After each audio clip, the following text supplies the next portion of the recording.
teman-teman waktu teduh secara pribadi.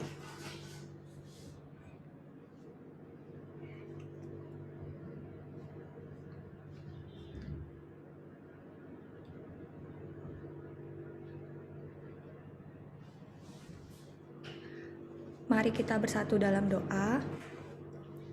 Bapa di dalam sorga, sekali lagi kami mau bersyukur kepadamu untuk anugerah Tuhan yang memberikan tempat bagi kami untuk boleh terus belajar firman Tuhan bersama-sama dengan teman-teman yang lain. Kami bersyukur kami boleh punya wadah untuk boleh semakin mengenal Engkau dengan dalam, dengan benar. Tuhan, kami mau mulai persekutuan kami pada hari ini. Kiranya Tuhan memberikan hati kepada kami, hati yang sungguh tulus dalam mengikuti Bible Study pada hari ini. Kiranya melalui Bible Study hari ini, Tuhan boleh bukakan segala kebenaran dari firman Tuhan yang akan dibahas. Berkati juga ya Tuhan setiap teman-teman kami yang sedang dalam perjalanan, kiranya Engkau tibakan mereka dengan selamat sampai di pintu air ini. Dan kami mau berdoa juga untuk Bang Febian yang akan memberitakan firman-Mu. Kiranya Tuhan pun memberikan kekuatan kepada Bang Febian untuk bisa menyampaikan dengan baik kepada setiap kami. Ini ya Tuhan, doa kami, hadirlah di dalam persekutuan kami.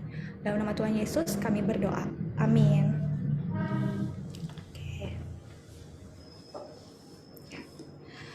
Syukur kepada Allah karena kebaikannya Tuhan pelihara Bible Study Club ini, wadah komunitas untuk kita semakin bertumbuh mengenal Dia. Syukur kepada Allah karena kasih setianya, kitab demi kitab boleh terus dipelajari bersama.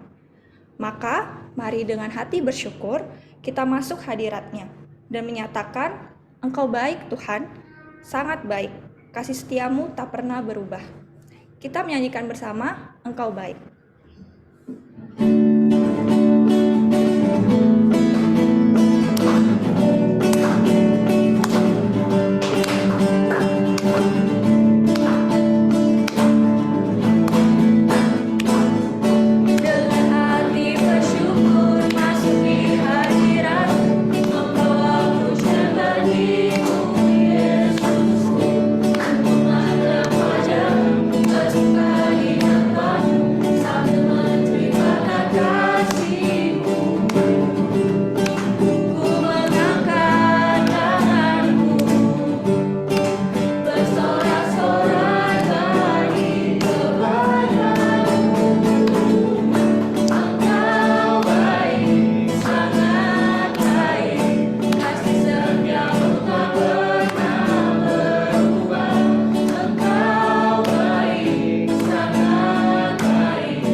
Benarlah firman Tuhan dalam Daniel 6 ayatnya yang ke-27, bahwa orang harus takut dan gentar kepada Allahnya Daniel, yang adalah Allah kita.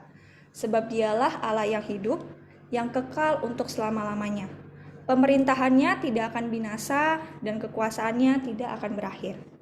Terpujilah Tuhan Allah yang Maha Esa, yang dulu, sekarang, dan akan datang.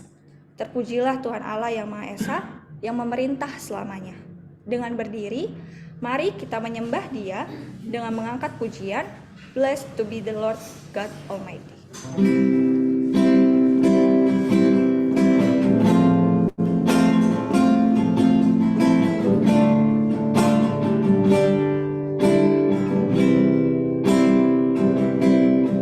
Father in heaven, how we love you.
Mari kita berdoa. Kami bersyukur ya Tuhan untuk kasih setiamu yang bisa terus kami nikmati, kami lihat, kami rasakan di dalam hidup kami, termasuk di dalam berbagai pergumulan yang Tuhan izinkan terjadi. Kami meyakini itu karena Engkau adalah Allah yang berkuasa, senantiasa memerintah, senantiasa in charge atas segala sesuatu. Dan kami bersyukur kalau Tuhan anugerahkan kesempatan bagi kami di hari ini mulai belajar dari bagian-bagian kitab Daniel, di mana kami akan belajar tentang Engkau Allah yang berkuasa memerintah atas segala sesuatu. Hanya Tuhan memimpin, Tuhan mengajar kami supaya kami bisa memahami, menghayati atau kembali memahami dan kian menghayati hal ini, dan itu terwujud di dalam hidup kami sebagai murid-murid yang telah Tuhan panggil untuk hidup di tengah dunia ini, mengatakan siapa Engkau, menyatakan kuasamu di tengah dunia yang tidak mengenal Engkau ini ya Tuhan. Kami menyerahkan diri kami untuk Tuhan ajar. Dimana pagi ini kami akan mulai belajar tentang pengantar kitab Daniel. Hanya Tuhan menolong kami untuk bisa memahami kebenaran firman-Mu dari bagian yang akan kami pelajari, dan ini menolong kami untuk nanti bisa memahami lebih lanjut, lebih dalam lagi bagian-bagian kitab Daniel yang akan kami pelajari di bulan-bulan ke depan. Kiranya Roh Kudus menerangi hati dan pikiran kami, mengajar kami akan kebenaran firman-Mu, dan juga nanti memimpin dan memberdayakan kami ya Tuhan untuk menerapkan, untuk menghidupi firman-Mu. Di dalam nama Yesus kami berdoa. Amin. Ya, silakan duduk.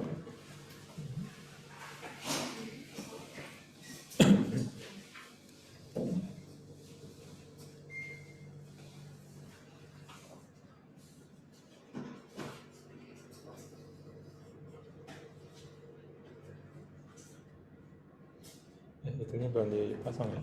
Atau ya udah ini. Lupa. Ya, selamat pagi teman-teman.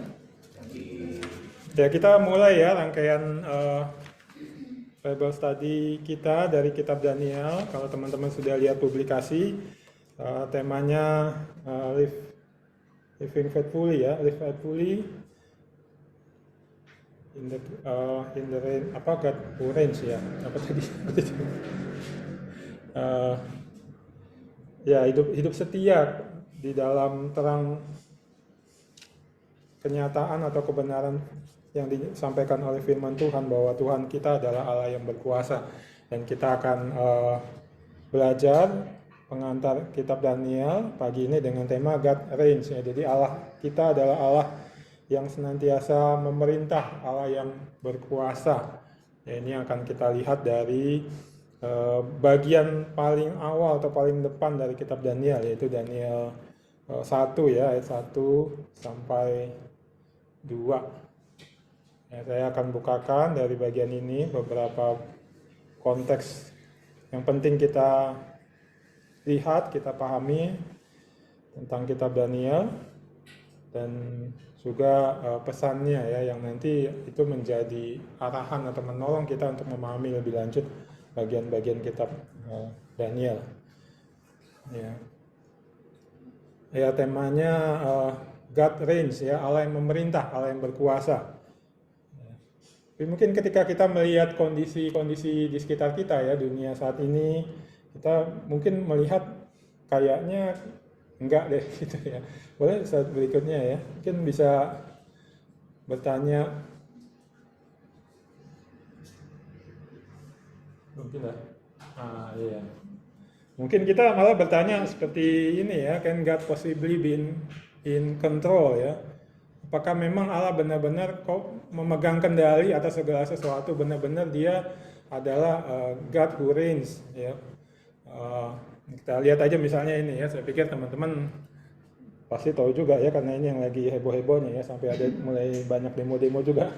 Tadi kali cerita ya di jalan ya, perang ya, Hamas menyerang Israel ya, itu kalau teman-teman ikuti, ini saya ikuti juga banyak ya, saya terutama melihat dari CNN internasional ya, karena itu saya lihat sih lebih berimbang gitu. Kalau saya CNN Indonesia lebih ke arah Hamasnya gitu, duka di Gaza dan lain-lain, tapi tidak menyoroti bahwa ada duka yang besar, bahkan jauh lebih besar di Israel ya. Itu paling nggak sama lah, itu kayak gambar-gambar yang saya tampilkan ya, teman-teman bisa lihat itu yang di sebelah atas ataupun sebelah bawah, itu dampak atau hasil dari serangan Hamas ya, yang tiba-tiba menyerang Israel. Mereka tampaknya sudah punya perencanaan yang demikian rapi, demikian detail ya. Kemarin pagi saya lihat di CNN itu bahkan ditemukan itu lembaran-lembaran program penyerangan mereka gitu. Mereka sampai tahu itu mesti menyerang ke kibuts mana. Kibuts itu kayak kompleks perumahan. Jadi Israel itu perumahannya itu dibagi atas kompleks-kompleks gitu. Sama kayak pola di Alkitab itu, suku-suku, nanti di bawah suku-suku itu ada lagi tempat-tempatnya, itu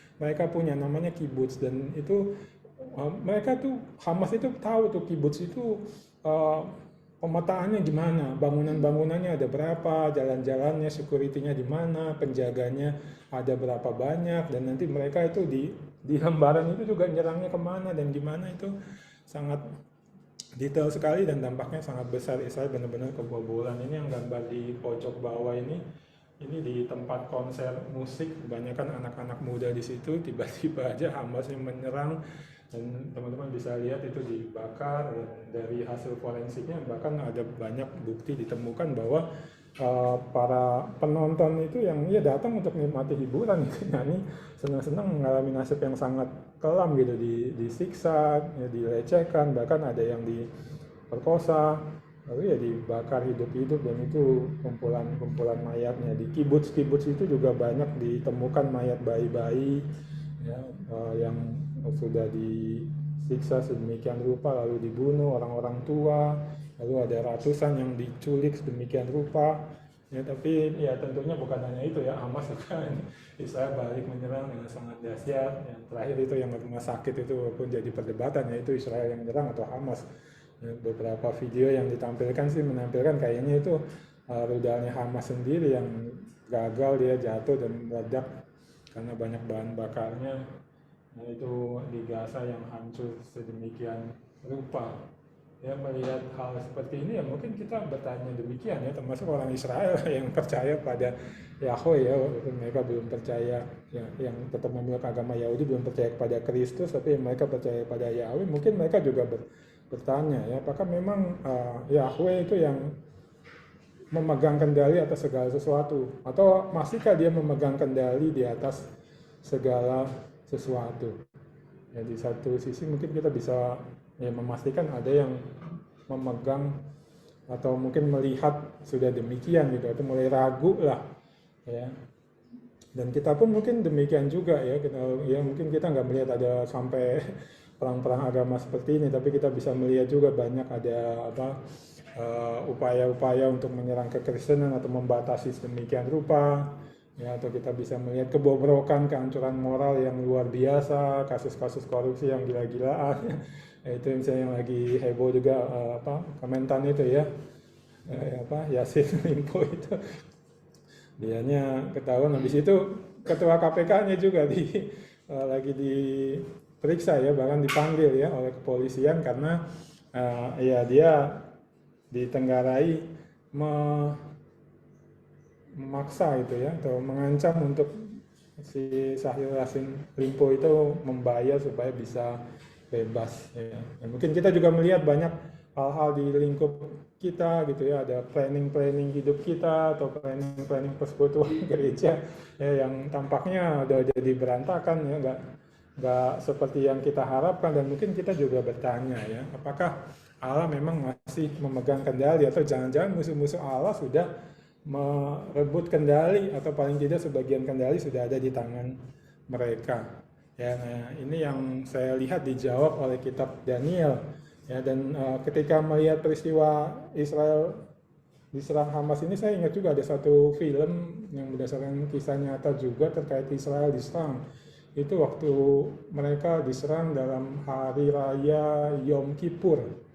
Nah, dengar Yom Kippur, ada juga teman Yeremia itu hari raya pembebasan kalau saya nggak salah ya. Jadi itu mereka sudah siap-siap mau memasuki hari raya itu ya, tapi justru musuh menyerang di situ. Jadi pasukan Israel sebenarnya sudah sangat hebat, siap-siap di perbatasan, sama juga kayak kondisi sekarang waktu diserang sama Hamas ya. Tapi karena mau hari raya mereka kendor itu. Dan sebenarnya mata-matanya sudah mendapat bocoran dari radio musuh mereka, kalau nggak salah Syria apa ya yang menyerang itu, bahwa memang sudah siap-siap Syria mau menyerang pas hari raya Yom Kippur itu. Cuma itu newbie gitu ya, mata-mata yang baru nggak dipercaya gitu. Ketika mereka percaya sudah terlambat, musuh menyerang mereka sedemikian rupa. Ya, cuman yang saya lihat di situ ada satu hal yang ya saya lihat juga tampak nanti di kitab Daniel ya, tunjukkan kepada kita. Ketika mereka diserang musuh sedemikian rupa, begitu banyak pasukan mereka yang mati, ya, bahkan mati dengan sangat menggenaskan karena serangan-serangan hebat dari pihak musuh. Satu hal yang mereka lakukan adalah mereka langsung sama-sama ngumpul berdoa di film itu dan mengaku dosa mereka kepada Allah. Gitu. Jadi mereka bukannya melihat mereka bisa diserang habis-habisan oleh musuh menjelang hari raya Yom Kippur itu karena musuhnya punya strategi yang sangat hebat, memilih waktu mereka mau hari raya lalu diserang dengan persiapan yang hebat, tapi memang itu atas seizin Allah gitu. Ada dosa yang mereka lakukan, ya, Allah mengizinkan itu, jadi bukan sepenuhnya musuh mereka yang pegang kendali dengan kehebatan taktik tempurnya, tapi ya itu Allah yang mengizinkan itu terjadi. Yaitu keyakinan yang saya lihat Israel miliki gitu dari sejak perjanjian lama, dan ya itu tampaknya juga bersumber dari Daniel ini, dan terus mereka pegang, mereka yakini, sehingga walaupun diserang berkali-kali kita lihat Israel itu selalu pada akhirnya bangkit menang gitu. Atau paling tidak musuhnya nggak bisa menguasai mereka secara full itu. Harus akhirnya ada perundingan ya. Nah, ini yang kita lihat di dalam bagian yang akan kita pelajari. Boleh slide berikutnya ya. Keyakinannya tampak di sini teman-teman ya. Ya Daniel 1 ayat 1 sampai 2 itu saya tampilkan di slide ya. Pada tahun yang ketiga pemerintahan Yoyakim, Raja Yehuda, datanglah Nebukadnezar Raja Babel ke Yerusalem lalu mengepung kota itu. Tuhan menyerahkan Yoyakim Raja Yehuda dan sebagian dari perkakas-perkakas di rumah Allah ke dalam tangannya. Semuanya itu dibawanya ke tanah Sinear, ke dalam rumah dewanya. Perkakas-perkakas itu dibawanya ke dalam perbendaharaan dewanya. Ya, nah ini yang akan kita lihat, dan ini bagian awal ini bisa kita pelajari untuk mendapatkan latar belakang ya ataupun pengantar dari kitab Daniel sekaligus pesan utamanya teman-teman. Nah, kita akan lihat beberapa yang penting ya yang akan saya bukakan pagi ini, lainnya nanti sambil kita masuk ke perikop-perikop selanjutnya. Boleh slide berikutnya ya. Yang pertama kita lihat konteks waktunya teman-teman ya. Boleh diklik. Ya, yang pertama ini ya, di ayat pembuka tertulis pada tahun yang ketiga pemerintahan Yoyakim, Raja Yehuda, datanglah Nebukadnezar, Raja Babel. Ya, itu ada, saya kasih merah, tahun yang ketiga pemerintahan Yoyakim. Ya, boleh klik sekali lagi. Ya. Nah, tahun ketiga itu tahun 605 sebelum Masehi. Ya, jadi 605 tahun sebelum Yesus lahir, sebelum Masehi itu kan demikian ya. Dan itu tahun di mana Nebukadnezar menjadi Raja Babel. Ya, jadi tahun dia diangkat. Ya, ini memang nanti kalau teman-teman selidiki bagian-bagian literatur-literatur ya, mungkin teman-teman akan menemukan juga ada perdebatan di sini bahwa ini benar atau salah. Ada yang bilang harusnya tahun yang keempat gitu ya, bukan tahun ketiga ya, tapi itu beberapa ahli dan lebih banyak sebenarnya menganggap bahwa ya itu karena pemakaian cara perhitungan yang berbeda saja. Tahun ketiga pemerintahan Yoyakim ini sebenarnya tahun yang keempat juga, karena tahun keempat itu kadang dianggap sebagai tahun naik takhta. Jadi ya kemudian 3 tahun dia memerintah setelah naik takhta itu. Ya, jadi tetap banyak ahli meyakini ini benar ya. Dan sama itu dengan tahun Nebukadnezar menjadi raja ya, dia baru naik, dan ini unjuk kekuatan pertama yang Nebukadnezar lakukan ya. Jadi dia menunjukkan kekuatannya untuk menyerang, menaklukkan bangsa-bangsa. Sebelumnya papanya dia itu juga sudah melakukan ekspansi, mengalahkan Asyur, dan ya Nebukadnezar ini mau melanjutkan, bahkan mau lebih besar lagi, dan dia sangat jago, ahli strategi, pasukannya sudah dibangun demikian kuat, dan juga dia terkenal dengan kekejamannya. Ya, jadi orang sangat takut. Ya, jadi kita bisa membayangkan gitu ketika Israel diserang itu bagaimana ketakutan ya, dan kemudian ketika memang mereka kalah sangat mencekam sekali bagi orang Israel, dan kita bisa melihat ini menjadi awal proses yang membawa kehancuran Yerusalem dan Bait Allah.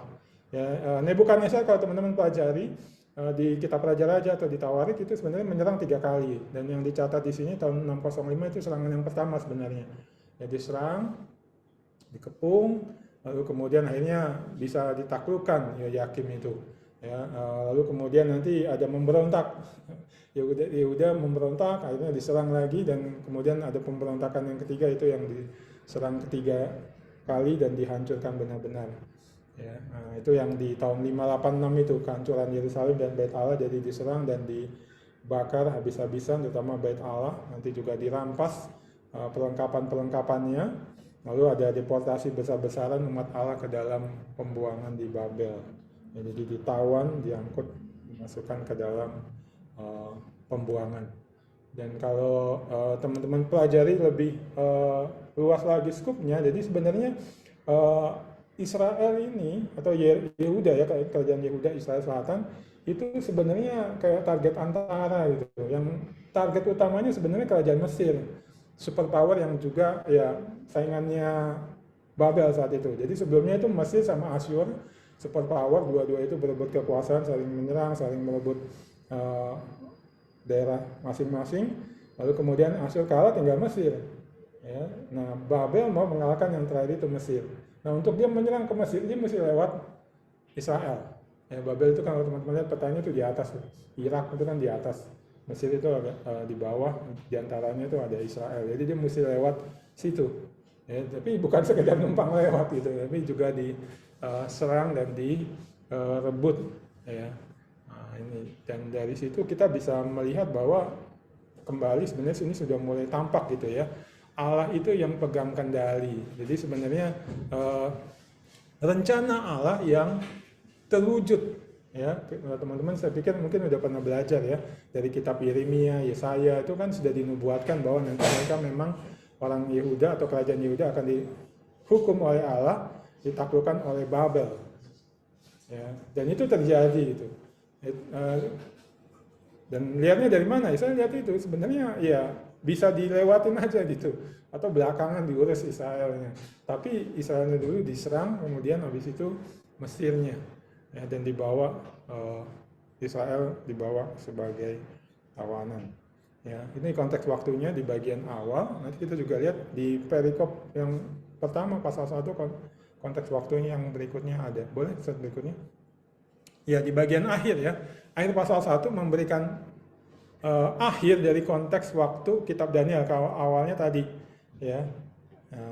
Nah, ini Daniel ada di sana sampai tahun pertama pemerintahan Kores, yaitu di ayat 21 ya, paling akhir dari pasal 1 ya. Perhatikan yang saya kasih warna biru, tahun pertama pemerintahan Kores. Nah, ini menunjuk pada runtuhnya dinasti Babel oleh kerajaan Media Persia di bawah Darius orang Media dan Kores orang Persia. Ya, jadi itu sebenarnya dua kerajaan. Ya, kadang cuma disebut salah satu, tapi sebenarnya kerajaan Media Persia, yaitu gabungan dari Media sama Persia. Kalau raja Medianya itu si Darius, lalu yang Persianya Kores. Nah, ini yang ditulis ya 21 itu Kores orang Persia, itu yang ada fotonya di samping itu foto patungnya yang di Iran. Ya, ini kalau teman-teman jalan-jalan ke Iran itu masih ada, ini jadi kebanggaan mereka. Nah, tahunnya adalah tahun itu ya, 539 sebelum Masehi, dan menandai berakhirnya pembuangan umat Allah. Ya, jadi kalau 605 awal diserang, lalu 586 awal Israel dibawa masuk ke dalam pembuangan. Nah, 539 ini berakhirnya pembuangan umat Allah. Ya, dan di sini sebenarnya kita sudah mulai lihat juga bahwa tepat juga seperti yang Allah nubuatkan lewat nabi-nabinya, kapan akan berakhir pembuangan itu. Ya, kalau di Yeremia disebut 70 tahun itu benar-benar terjadi. Dan ini sudah disampaikan juga oleh penulis ini, kitab Daniel. Ya, kalau para ahli mempercayai, meyakini, kebanyakan ya ini adalah Daniel sendiri yang menulis ya teman-teman. Jadi memang sudah dikasih.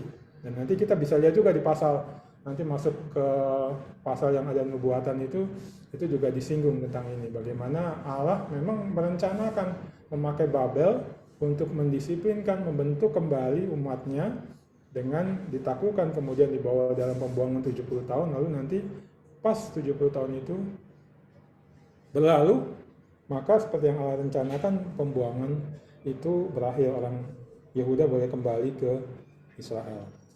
Ya, nah ini konteks waktu. Lalu ya saya ajak teman-teman juga untuk ya belajar tentang struktur kitabnya ya, atau struktur konteks dari struktur kitabnya. Ya, nah ini yang ada dua bagian bisa dikelompokkan ya isi dari kitab Daniel. Yang pertama pasal 1 sampai pasal 1 sampai pasal 6, Nah, itu isinya narasi semua. Narasi peristiwa-peristiwa signifikan selama pembuangan. Nah, ini bagian yang paling dikenal oleh orang Kristen. Terutama kisah ya Daniel di gua singa, atau ya Daniel dan kawan-kawan jadi vegan gitu ya. Dalam tanda petik, cuma makan sayur doang tiap hari gitu. Tapi paling pintar gitu. Atau itu tulisan di dinding gitu. Itu seingat saya dari sekolah minggu saya udah diajarin, saya udah tahu itu. Ya. Nah, itu paling familiar. Tapi sebenarnya banyak juga di dalamnya nggak diketahui, ya, belum disinggung lah sama guru-guru sekolah minggu. Nah, lalu kemudian bagian kedua, 7 sampai 12, jadi sama ya, 6 pasal juga itu catatan tentang sejumlah nubuat berupa penglihatan-penglihatan yang didapat selama pembuangan dan tak lama setelah pembuangan berakhir. Ya, jadi bagian terbesar 7 sampai 9 ya, pasal 7 sampai 9 itu nubuat berupa penglihatan yang didapat Daniel ketika masa pembuangan. Dan nanti 10 sampai 12 ya, itu penglihatan yang didapat nggak lama atau nggak jauh setelah pembuangan berakhir ya. Itu di gambar itu saya tampilkan tuh penglihatan-penglihatannya ya. Kalau yang patung itu sebenarnya di bagian narasi ya teman-teman ya. Tapi sebenarnya itu juga berbicara tentang nubuatan sih. Ya. Lalu yang sebelah-sebelah itu yang ada macam-macam hewan melambangkan apa, itu nanti kita pelajari juga. Ya. Dan ya di BSD kita, saya mengajak teman-teman untuk belajar bukan cuma ceritanya. Biasanya sih berhentinya di situ. Saya juga masih ingat dulu camp apa, cuma saya lupa. Ini Perkantas pernah ada camp bahas kitab Daniel, tapi berhenti di sampai pasal 6 yang selanjutnya nggak mau dipelajari gitu ya. Nah, ini kita mau pelajari semua karena ini sangat penting teman-teman ya. Kemarin dalam saya persiapan baca literatur-literatur itu menemukan banyak hal yang menunjukkan memang penting untuk kita pelajari. Ya, boleh slide berikutnya. Ya, tapi ya mungkin teman-teman seperti anak di sini gitu ya. Kenapa belajar penglihatan-penglihatan nubuat ya? Kan susah ya. Nah, kenapa? Ya, nah ini saya mau bagikan sedikit supaya ya berharap sih memotivasi teman-teman ya untuk nanti tetap datang ketika kita belajar penglihatan gitu. Jangan nanti ketika penglihatan udah nggak ikut lagi. Ataupun teman-teman juga bisa membagikan ke ya saudara-saudara iman ya yang mau belajar kitab Daniel untuk lewati pasal 6 sampai pasal 7, pasal 12 gitu supaya bisa mengerti juga lebih utuh, lebih lengkap, lebih kaya kitab Daniel ini. Ya. Nah, kenapa belajar ini? Nah, boleh slide berikutnya. Ya. Kok pencet?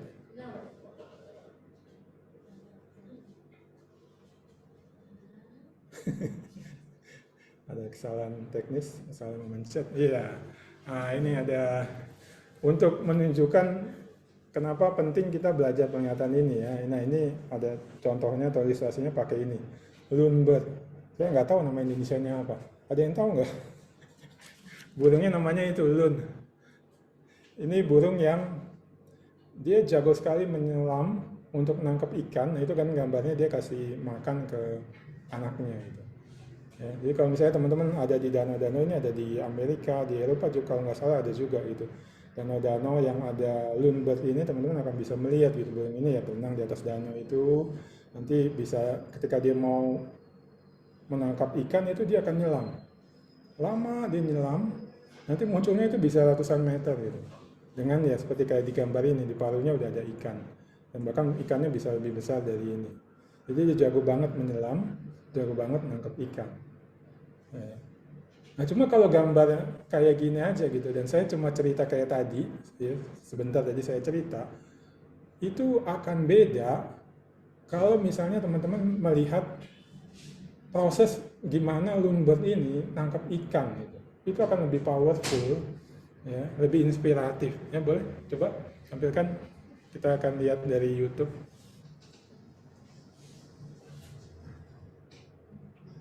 Ya ini. Oke, nah itu loonbirdnya.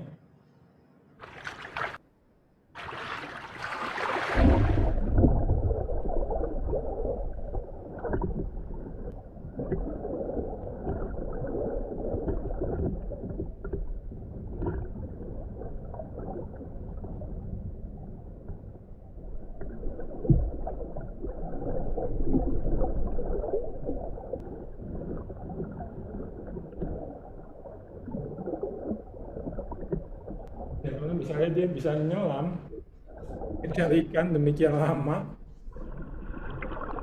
itu kayak burung camel kan dia cuma masuk ke lagi ini enggak itu jangan lupa lama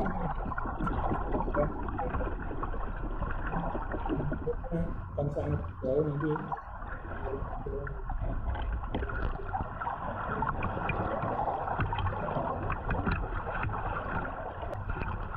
ya oke cukup kembali ke PPT ya. Nah beda kan tadi kalau teman-teman cuma lihat gambar dan saya ceritakan Karena gambar ini cuma ya gambarin burung ini ada di atas permukaan air danau itu gitu. Tapi tadi video YouTube-nya itu menolong kita melihat bagaimana dia masuk ke dalam air itu, gimana dia berenang dengan demikian jagonya dan menangkap ikan-ikan itu, dia buru sekian lama. Beda kan dampaknya. Nah demikian juga teman-teman, ketika misalnya teman-teman ya langsung saja ke kitab Daniel ya, cuma belajar cerita-cerita tentang Daniel, pasal 1 sampai pasal 6 itu akan beda ketika teman-teman juga mempelajari pasal 7 sampai 12-nya. Yaitu teman-teman menyelam gitu ke dalam airnya, ikut menyelam ke dalam air. Dan mungkin kalau bahasa yang kita sering gunakan itu masuk ke belakang layar itu. Melihat dalang yang di belakang layar itu mengatur, mengendalikan segala sesuatu ya. Mungkin kayak kalau wayang ya mainin itu ya, wayang-wayang itu. Nah ini demikian juga. Sebenarnya nubuat-nubuat di dalam kitab Daniel ini dan juga sebenarnya di bagian-bagian Alkitab itu menolong kita melihat di balik layar, ya, sehingga kita bisa melihat apa yang ada di depan layar. Yang di depan layar itu ya kayak gitu, yang tadi kita sudah lihat sejenak ya. Israel diserang sama Babel, dikepung, kemudian kalah sampai Bait Allah juga dijarah sedemikian rupa. Nah, itu kalau tadi yang saya tampilkan, kita cuma lihat di depan layar, Hamas demikian hebat menyerang Israel gitu. Mungkin muncul ketakutan-ketakutan kita nanti, itu kan udah terindikasi juga itu dia udah gabung dengan ISIS ya, mau melanjutkan apa yang udah ISIS lakukan. Mungkin juga muncul di depan kita, itu bisa aja terjadi di negara kita misalnya kalau ISIS nyampe ke sini atau yang ya udah nyampe juga sih sebenarnya, tapi bisa berkembang misalnya. Ya, hal itu bisa aja terjadi pada kita mungkin. Ya. Tapi kalau kita bisa melihat di belakang layar itu bahwa Allah tetap pegang kontrol, dia mengizinkan Hamas menyerang Israel sedemikian rupa dan lain-lain kejahatan atau kebobrokan mulai terjadi, tetap dia yang pegang kendali, itu dampaknya akan lebih besar gitu. Daripada sekedar kita melihat berita-berita tentang Hamas serang Israel, lalu ya sekedar membaca misalnya meyakini oh Allah pegang kendali atas segala sesuatu, atau kayak tadi menyanyi Allah kita itu Allah yang memerintah atas segala sesuatu. Nah itu gambarannya teman-teman. Kalau kita melihat ke belakang layar, ya, kita akan dapat sesuatu yang lebih besar lagi, lebih kuat lagi, lebih meyakinkan lagi bahwa Allah memegang kendali atas segala sesuatu. Ya, termasuk yang nanti akan kita lihat sebenarnya di bagian awal atau di ayat 1 dan 2 dari pasal 1 kitab Daniel ini, kita diajak sih melihat ke belakang layar itu. Ya. Oke, boleh lanjut yang berikutnya. Nah, kemudian konteks berikutnya yang kita lihat adalah pesan utamanya. Nah, ini langsung saja saya tampilkan ya, dan ini nanti jadi patokan kita untuk memahami bagian-bagian selanjutnya ketika kita belajar lewat eksposisi maupun kelompok ya. Yang pertama itu teman-teman, Allah senantiasa berkuasa memerintah ya, atas segala sesuatu dan membangun kerajaannya yang kekal. Ya, jadi kalau tadi kan kita udah sekilas lihat ya, Babel yang tampaknya berkuasa, Nebukadnezar yang menang lagi jaya-jayanya. Ya, tapi kitab Daniel mau menyatakan kepada pembacanya zaman itu maupun kita bahwa enggak demikian. Ya, Allah yang tetap pegang kendali atas segala sesuatu. Ya, dan bukan hanya dia bisa tetap mengendalikan segala sesuatu, tapi dia menggerakkan segala sesuatu kepada penggenapan rencananya, yaitu membangun kerajaannya yang kekal. Ya. Nanti kita lihat itu ditampilkan di pasal demi pasal kitab Daniel.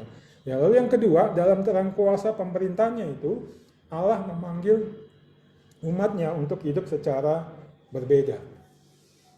Ya harusnya jelas berbeda kan, ya, ketika misalnya tadi aja radikal-radikal kayak Hamas itu gitu. Kalau kita meyakini Allah memerintah, akan beda sikap kita kan kalau kita memandang mereka yang berkuasa gitu, atau mereka sekali paling kita bisa mencolong ya, atau menyerang merebut kendali dari tangan Allah misalnya.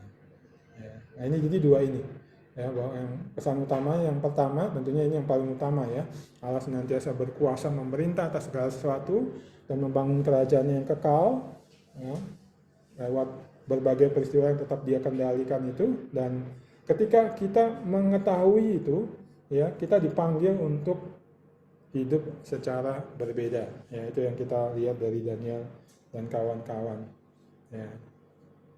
Oke, ini pesan utamanya. Ya, boleh slide berikutnya. Ya, kalau tadi misalnya ada pertanyaan kayak gitu ya, kan God possibly be in control ketika melihat peristiwa-peristiwa di sekitar kita. Kalau saya sih yang saya selalu ingat adalah ya ini yang saya tampilkan itu ya teman-teman ya, yang kerusuhan. Ketika Soeharto ya mau dilengsarkan itu ya, itu kan Krismon ya, teman-teman belum lahir atau sudah lahir? Kalau yang belum lahir bisa lihat itu ya. Itu kan ada Krismon ya Soeharto, lalu habis itu ya diturunkan. Ini beberapa gambar yang waktu itu saya lihat banget gitu dan yang ngalamin dan bisa merasakan. Nah, itu yang ada bakar-bakar, itu penjarahan ya. Mei itu yang di bawah kalau teman-teman lihat itu di pojok itu di daerah kota itu ya, daerah perumahan orang-orang turunan Chinese ya, termasuk gereja-gereja itu dibakar dan banyak yang ya melarikan diri ya, cari aman ke luar negeri ya. Kalau yang di tengah itu dampak-dampak krismonnya, emak-emak antri minyak ya, dan yang di atas itu teman-teman bisa lihat itu pegawai bank besar di Jakarta ya, karena krismon ya, dia dikeluarkan dari bank itu, lalu kemudian dia terpaksa jualan di bagasi mobilnya kayak gitu di pinggir jalan. Nah, cuma ya melihat tetap Allah itu pegang kendali atas segala sesuatu. Nah, itu yang di sana itu yang di gedung MPR DPR diduduki. Kalau teman-teman lihat itu banyak warna kuning, itu kami dari UI. Saya juga ada di situ, tinggal teman-teman zoom aja nanti nemu saya gitu.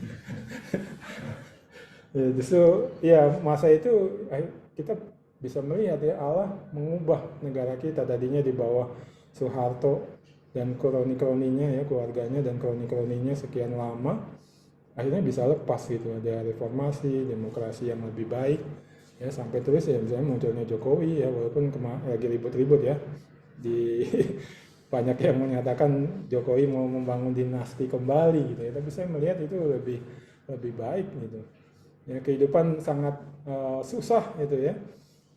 Saya sendiri terdampak waktu itu masih mahasiswa tahap-tahap akhir, mau penelitian aja sulit karena harga-harga naik, sehingga saya mesti menunggu ya, atau kelulusan saya jadi lebih lama, mencari sponsor. Akhirnya ya bersyukur Tuhan berikan dari Depkes ya, tapi ya kembali melihat tetap Allah pegang kendali dan dia mengatur segala sesuatunya ya. Ini yang saya sering sharingkan di PMKJ sebenarnya ataupun di kampus-kampus ketika bagikan firman. Krismon itu membuat saya lebih lama lulus, tapi itu menolong saya akhirnya menemukan panggilan Tuhan gitu, bahwa saya Tuhan panggil menjadi hamba Tuhan full time. Kalau nggak ada Krismon saya akan lebih cepat lulus. Saya ada di perusahaan farmasi gitu ya. Nah, ini yang menjadi mungkin pertanyaan kita ya, kita pernah alami atau akan alami ke depan ya, tapi selalu jawabannya diberikan oleh Tuhan lewat firman-Nya ya, tetap dia yang pegang kendali atas segala sesuatu. Dan ini yang kita lihat di bagian awal dari kitab Daniel pasal 1. Boleh slide berikutnya ya. Nah, ini ya, ayat 1 dan 2 menyatakan ini teman-teman. Terlepas dari apa yang kini tampak atau terasa ya, atau dirasakan ya, Allah senantiasa berkuasa memerintah. Ya, kita bisa lihat di ayat 1 menyatakan itu. Nah, ini saya tampilkan NIT-nya ya, lebih kuat menampilkan itu ya kalau teman-teman perhatikan ya. Itu ayat 1 misalnya ya, King Nebuchadnezzar of Babylon advanced against Jerusalem, laid it under siege. Ya, Nebukadnezar maju menyerang Yerusalem. Ya, yang kelihatan di mata ya dan dirasakan oleh orang Yehuda saat itu ya, Nebukadnezar, raja Babel, raja kafir ini yang berkuasa gitu. Dia bisa maju tanpa ada yang bisa menghalangi, pasukan Yehuda juga nggak bisa. Lalu bahkan kemudian dia mengepung sekian lama, ya itu juga nggak ada yang bisa menghalangi. Itu yang kelihatan di mata orang Yehuda dan mereka merasakan itu. Ya, baik di dalam hati ataupun secara fisik, karena pengepungannya itu sangat lama. Kalau teman-teman pelajari itu sampai terjadi kelaparan, bahkan kalau lihat data-data atau catatan yang ada, bahkan kanibalisme tampaknya juga terjadi itu.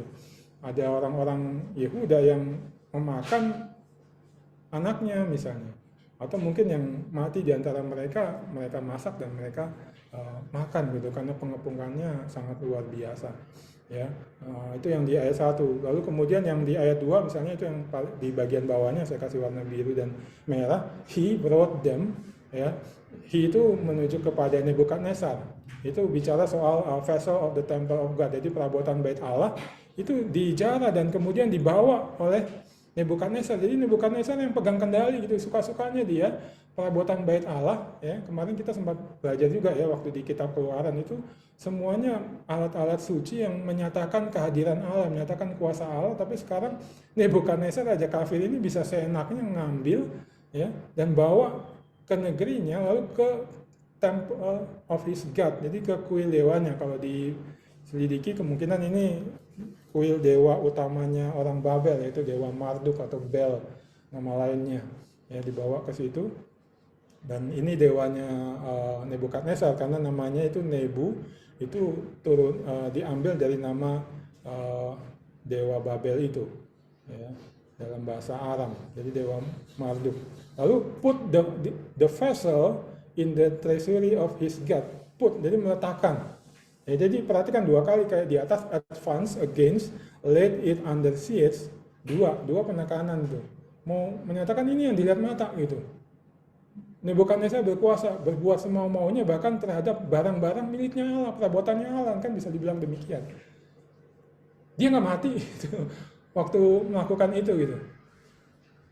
Ya, orang Islam bisa mati, dihukum oleh Allah ketika sembarangan dengan perabotan atau hal-hal di dalam kemah suci atau bait suci. Tapi Nebukadnezar enggak. Lalu bahkan dibawa ke kuil dewanya. Ya. Dan 2 kali teman-teman, ya diulangi juga kan, ya, brought them to the land of Babylon, to the temple of his God. Nanti dibawa, diulangi lagi, put the vessel in the treasury of his God. Bahkan ini mau menyatakan dewanya, si dewa Marduk itu yang tampaknya lebih berkuasa. Khususnya ini kalau dari pandangan orang-orang zaman itu ya, dewa-dewa yaitu saling perang ya. Dan ketika umat dari dewa-dewa itu berperang, yang menang salah satunya berarti dewanya dia yang lebih berkuasa ya. Jadi ini yang tampaknya juga dilihat oleh orang Israel gitu, orang Yehuda, dirasakan oleh mereka. Yahweh tampaknya sudah kalah gitu. Rencananya orang Israel akan terus bertambah banyak, kemudian nanti lahir Mesias dan lain, tampaknya juga bisa digagalkan oleh Babel. Ya, ini yang mereka lihat. Ya, tapi kitab ini, nah ini kayak yang tadi saya ilustrasikan itu, kita melihat Lundberg itu masuk ke bawah air, kita diajak masuk ke belakang layar. Itu yang di ayat 2 itu ya, ditulis now ya. The Lord delivered King Joachim of Judah into his power, along with some of the vessels of the temple of God. Ya.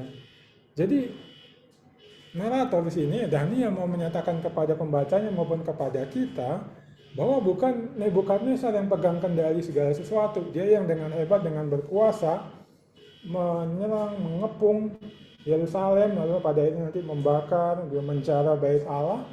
Ya, enggak, tapi Allah yang menyerahkan ke dalam tangannya. Allah yang tetap pegang kendali.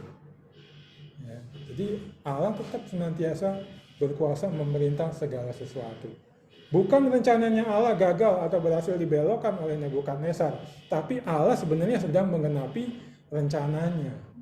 Nah, itu yang dinyatakan oleh nabi-nabi Yeremia dan Yesaya, sekarang ditunjukkan oleh Daniel. Ini terjadi, benar. Allah terus menggenapi, melaksanakan rencananya. Ya. Nah, ini teman-teman yang mau disampaikan kepada kita di bagian ini dan juga nanti di bagian-bagian selanjutnya dari kitab Daniel. Ya, dan di sini saya juga langsung mengajak aja untuk kita menarik dan mengkaitkan ke diri kita. Kita masing-masing mungkin mengalami gitu dalam berbagai macam bentuk yang berbeda tentunya ya. Atau mungkin bisa juga sama gitu.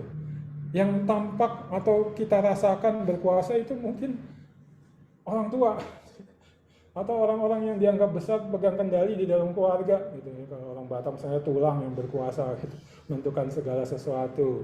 ya, atau bos di kantor itu, atau manajer yang di atas teman-teman yang ada alumni yang kerja di kantor di profesinya masing-masing gitu, yang pegang kendali. Kita merasakan mereka yang mengatur, menggerakkan segala sesuatu, atau kita merasakan dampak-dampak yang nggak enak ketika kita mau hadir di sana bekerja dengan jujur, ya, berusaha memberikan dampak sesuai dengan panggilan Tuhan. Yang kita lihat dan kita rasakan bos-bos itu, atau sejumlah orang di kantor yang mungkin punya kroni-kroni, punya kelompok gitu yang pegang kendali atas segala sesuatu. Mereka berbuat sesuka mereka, mereka mengambil keuntungan-keuntungan yang nggak wajar, ya. Itu yang kita lihat, kita rasakan, ya. Atau mungkin ya kalau yang mahasiswa ya mungkin di kampus kayaknya dosen yang berkuasa, ya. Atau yang lain-lainnya, pihak-pihak kampus yang berkuasa sehingga ada masalah di studi, ya, lulus mungkin lebih lama dan lain-lain, ya. Nah, tapi pagi ini lewat kitab Daniel pasal 1 ini, ayat 1 dan 2 ini mau disampaikan kepada kita bahwa tetap Allah senantiasa berkuasa dan memerintah.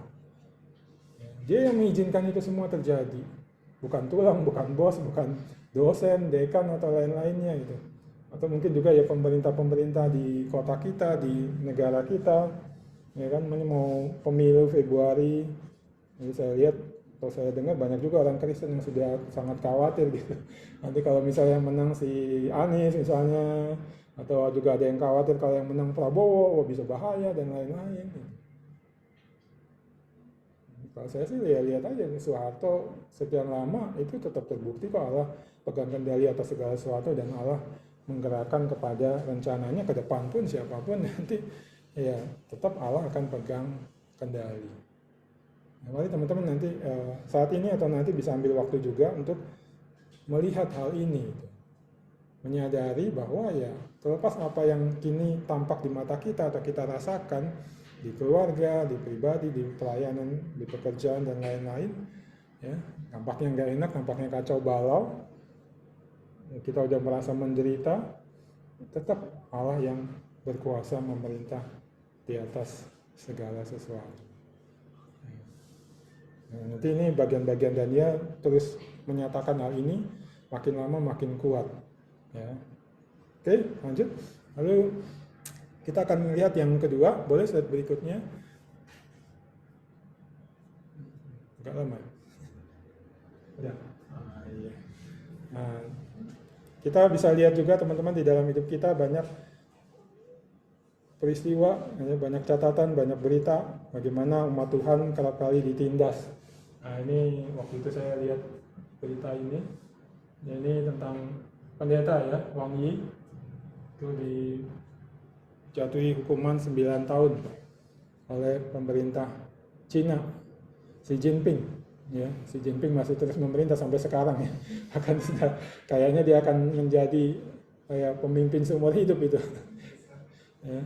Kalau teman-teman googling itu tentang hal-hal serupa ini banyak sekali, dan bisa menemukan ada begitu banyak pendeta Cina dengan keluarganya, anak-anaknya dipenjara, disiksa, lalu banyak juga jemaat-jemaat yang juga ditangkap, dipukuli, disiksa sedemikian rupa.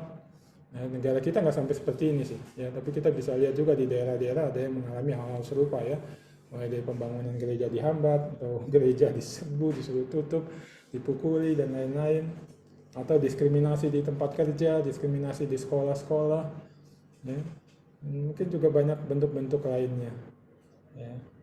Nah, kitab Daniel juga berbicara tentang ini, dan ini dinyatakan juga di bagian awalnya, ya. Boleh di slide berikutnya, ya. Kalau kita lihat pesan kedua dari 2 ayat pertama ini, umat Tuhan itu akan alami penindasan di dunia Babel, ya. Nah, ini teman-teman bisa lihat dari ayat 1, ya, itu saya kasih warna merah, ada Babel, ya. Nebukadnezar, Raja Babel, lalu Yerusalem, ya. Itu ya tampak jelas di situ Babel maju menyerang Yerusalem. Ini memang berbicara ya rajanya Babel beneran, kota Yerusalem beneran sedang diserang oleh Raja Babel, kerajaan Babel. Ya, tapi kalau kita lihat konteks besar Alkitab teman-teman, Babel dan Yerusalem itu suka dipakai juga sebagai pelambang atau dia lambang yang menyatakan sesuatu. Ya, Yerusalem itu melambangkan kotanya Allah, gitu. Tempat di mana Allah disembah. Lalu nanti lebih jauh lagi, yaitu umat Allah atau orang-orang umat yang memilih menyembah Allah yang sejati, yaitu Yahweh. Sementara Babel lawannya itu. Babel adalah representasi dari musuh-musuh Allah. Ya, ini kalau teman-teman mau selidiki nanti bisa lihat lebih jauh, lebih dalam. Saya cepat aja. Misalnya kalau teman-teman selidiki tentang Yerusalem itu, awalnya muncul di dalam Kejadian 14, teman-teman. Ya, mungkin teman-teman familiar juga dengan ceritanya. Yaitu Abraham bertemu dengan raja kota Salem, namanya Melkisedek. Nah, Salem itu nama awal dari Yerusalem. Ya. Nah, kalau teman-teman baca di Kejadian 14 itu, Melkisedek itu disebut imam dari Allah yang maha tinggi. Ya, maksudnya apa? Dia adalah imam dari sekumpulan orang yang beribadah kepada Yahweh sebenarnya. Nah, itu Melkisedek. Makanya nanti Melkisedek juga kalau kita lihat di Perjanjian Baru melambangkan Yesus sebenarnya yang akan lahir ya di zaman Perjanjian Baru, imam besar agung. Ya, nah lalu kemudian nanti kalau maju lagi lebih jauh ya di 2 Samuel itu 2 Samuel 5 itu Yerusalem tadinya itu dikuasai oleh orang Yebus tapi kemudian Daud merebutnya. Daud merebut lalu kemudian dia membawa tabut perjanjian ke sana. Ya, berarti Allah hadir di sana, umat beribadah di sana ketika kemudian didirikan ya bait Allah ya. Lalu nanti kalau teman-teman perhatikan sampai ke zaman Perjanjian Baru itu juga demikian di dalam Ibrani, di dalam Wahyu ya bahwa Yerusalem atau Sion ya itu adalah kota Allah yang hidup, tempat umatnya Allah beribadah kepada Allah yang sejati. Nah, tapi kalau Babel kebalikannya, yaitu dia muncul juga di Kejadian. Kalau teman-teman mau pelajari lebih jauh nanti bisa baca Kejadian 10. Ya, itu ada yang namanya Nimrod. Ya, pendekar yang hebat tapi dia juga sombong. Ya, itu di kota ya yang disebut Sinar, itu tadi ada di ayat 2 itu ya. Sinar ya, dia sombong ya. Lalu nanti kalau lebih jauh Kejadian 11 itu di situ juga asosiasikan dengan para ini pemimpin-pemimpin perang atau pemimpin-pemimpin yang punya pasukan dan menjadi penguasa gitu, kayak geng-geng lah, geng-geng yang bersenjata zaman sekarang gitu, menguasai banyak daerah dan mereka sombong dan mereka melawan Allah. Lalu puncaknya nanti adalah ya mereka mendirikan itu menara Babel. Ya, mau sampai kepada Allah, menandingi Allah, melawan Allah yang mereka anggap nanti akan mau memecah belah mereka, membuat mereka terpencar-pencar. Tapi yang menang kan Allah dan mereka akhirnya terpencar-pencar. Ya, jadi Babel itu ya bisa dibilang kayak anti-God gitu, lawannya Allah gitu. Ya. Dan sampai ke Perjanjian Baru, kayaknya kalau teman-teman lihat misalnya Petrus menyebut kota Roma itu Babel, nama sandinya lah. Ya, tapi sandinya dipilih Babel. Kenapa? Ya, karena Babel itu merepresentasikan musuh Allah. Ya, dia melawan Allah. Ya, nah ini jadi mau digambarkan demikian gitu bahwa ya meskipun yang tadi nomor 1 ya, Allah tetap megang kendali atas segala sesuatu, tapi atas izin Allah ya umat Tuhan atau umatnya akan mengalami penindasan di dunia Babel. Dan itu yang kita lihat dialami Daniel dan kawan-kawan. Ya. Jadi kita akan pelajari lebih jauh. Ya, nah ini menurut saya juga berbicara kuat kepada kita ya, atau kita harus memegangnya kuat gitu. Jadi jangan sampai ya jatuh kepada ketika kita meyakini dan memang faktanya bahwa Allah yang memegang kendali atas segala sesuatu, kita hidup di dunia Babel ini, ya pasti akan aman gitu. Kita akan mengalami penindasan dari orang-orang yang melawan Allah. Ya bentuknya bisa macam-macam, mungkin kayak anak-anak sekolah atau ya di kampus juga dibully, ya, didiskriminasi dan lain-lain. Ya. Sampai ke kantor juga bisa ada diskriminasi dan lain-lain. Ataupun bahkan mungkin kita alami juga ya di dalam keluarga atau bahkan bisa juga di gereja, di persekutuan, itu sama-sama orang yang ngaku Kristen gitu. Tapi mereka menindas kita. Ketika kita mau sungguh-sungguh hidup beribadah kepada Allah, melayani Allah gitu. Ya, karena ya mereka cuma ngakunya aja Kristen, tapi bukan benar-benar hidup beribadah kepada Allah. Ini sesuatu yang akan kita alami. Dan bagaimana kita harus bersikap, nah itu yang nanti akan ditunjukkan ya, di dalam bagian-bagian yang akan kita pelajari bersama. Yang intinya tetap yang dua tadi ya teman-teman. Allah itu tetap pegang kendali atas segala sesuatu ya. Nah, kita harus berani tampil beda. Secara khusus tampil beda walaupun kita mengalami penindasan di dunia Babel ini. Ya, itu kalau teman-teman googling cari videonya Wang Yi itu dengan luar biasa teman-teman. Walaupun ditindas, dia tetap berani tampil beda. Ya, itu kan gereja underground ya, karena di Cina itu ada dua jenis gereja teman. Gereja yang diakui pemerintah, itu aman-aman saja, tapi jelas dia kompromi dengan pemerintah, firman yang disampaikan juga kompromi dengan pemerintah, itu underground. Lalu yang satu lagi underground, Wang Yi ini underground itu. Tapi dia nggak hanya di underground. Beberapa video mereka yang ditampilkan, itu mereka jalan di kota-kota Cina, pakai loudspeaker besar dan beritakan Injil. Dan salah satu khotbahnya bahkan dia menyatakan Xi Jinping itu adalah pendosa besar dan akan mengalami hukuman kekal, akan celaka hidupnya. Dan cuma satu jalan kalau dia mau lepas dari itu, yaitu apa? Percaya pada Yesus Kristus. Itu dia khotbahkan dan divideokan dan disebar. Ya, makanya Xi Jinping memenjarakan dia ini tahun yang tadi itu tahun 2019 ya. Masih di penjara si bapak ini. Ya. Nah, tapi tetap berani tampil beda. Ya. Ini yang nanti saya harap kita bisa sama-sama belajar, kita juga bisa saling sharing, diskusi, memikirkan bagaimana kita tampil beda. Di tengah dunia yang mungkin kita ditekan sedemikian rupa, tapi kita tampil beda, tapi bukan sekedar beda ya, tapi untuk menunjukkan itu bahwa Allah yang pegang kendali atas segala sesuatu dan dia menggerakkan, mengatur segala sesuatu kepada penggenapan rencananya. Ya. Nah, itu. Oke, lalu berikutnya, nah ini lalu pesan yang ketiga, ini juga ditampilkan di ayat 2 perikop kita pagi ini, dan nanti kita akan lihat di pasal-pasal ya, yaitu tanpa bisa dihindari Allah hadir menantang kepercayaan dan pandangan dunia. Ya, jadi Allah itu nggak pasif gitu. Ya ini bergerak melawan gua baru gua bertindak. Tapi dia sebenarnya aktif menantang kepercayaan dan pandangan dunia, teman-teman. Ya ini kembali yang tadi ya, sebenarnya saya sudah saya singgung lagi, yaitu Tuhan menyerahkan ya si Yoyakim, lalu kemudian saya khusus fokus ke itu, sebagian dari perkakas-perkakas di rumah Allah ke dalam tangannya sini bukan Nebukadnezar itu ya, lalu dibawanya ke tanah Sinear, ke dalam rumah dewanya, dibawanya ke dalam perbendaharaan dewanya. 2 kali itu yang tadi saya bilang teman-teman. Nah dari sudut pandang dunia, Marduk dewanya Nebukadnezar yang menang gitu, menantang dan mengalahkan Yahweh. Makanya sampai perabotan-perabotannya bisa dibawa tanpa Yahweh bisa berbuat apa-apa melawan atau merebut kembali. Ya. Nah tapi nanti memang di sini belum tampak ya. Ketika kita masuk itu yang saya tampilkan gambarnya ke pasal 5 kitab Daniel, teman-teman, kita akan melihat bahwa itu memang sengaja Allah lakukan untuk menantang kepercayaan orang Babel, pandangan orang Babel, dan menunjukkan yang sebaliknya itu bahwa dia yang berkuasa. Ya, pasal 5 apa? Itu yang tulisan di tangan ya, kayak gambar di situ.